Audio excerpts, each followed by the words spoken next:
Attention deficit hyperactivity disorder, or ADHD, is one of the most common and controversial medical complaints of childhood. Some studies indicate that nearly 10% of school-age children are affected. ADHD causes a combination of inattention, impulsivity, and hyperactivity. While these symptoms may be part of normal childhood development, children with ADHD develop difficulty completing normal daily tasks due to this disorder. So what causes ADHD? Well, the cause is unknown, but there seems to be an imbalance of chemicals in the brain. But it is unknown if the problem relates to an over or underproduction of these chemicals, or perhaps to an abnormal response to these chemicals in the brain. Subtle differences in brain anatomy have been detected in children with ADHD, however, the significance of this is unknown.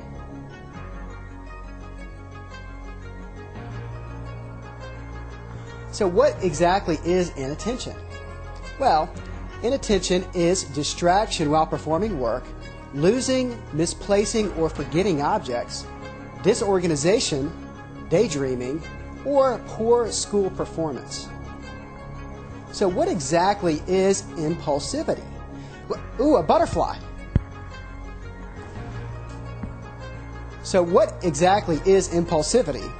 Risk-taking behavior such as riding a bicycle over a ledge or into the street, yelling out answers to questions too quickly, accidentally injuring other children, impatience, especially while waiting in line.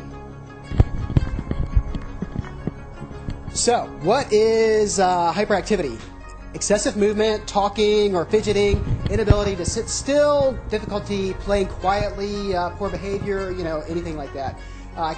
There's like a list of things that goes on forever. So how is ADHD diagnosed? Well, there is no medical test for ADHD. The story provided by the family, school, or caregiver is usually enough to make the diagnosis. Surveys and questionnaires are often helpful, but ADHD must meet the following criteria. It must be present in more than one setting, for example, at school, home, and church. It must be present for 6 months or more, must occur before 7 years of age, must be excessive compared to normal childhood behavior, must affect school, home, or social activity. Other disorders should be excluded by your doctor. So how is ADHD treated? Well, behavior therapy and educational interventions may be helpful.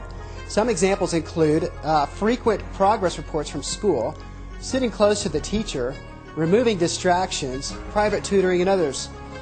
So stimulant medicines may be used in children 3 years of age or older. They are in a class of amphetamine-like drugs that stimulate nerve activity in the brain. While providing stimulation to a hyperactive child may seem counterproductive, these medicines actually help children focus.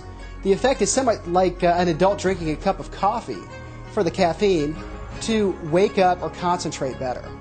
Some examples of ADHD stimulant medicines include Adderall, Concerta, Focalin, Metadate, Ritalin, Vyvanse.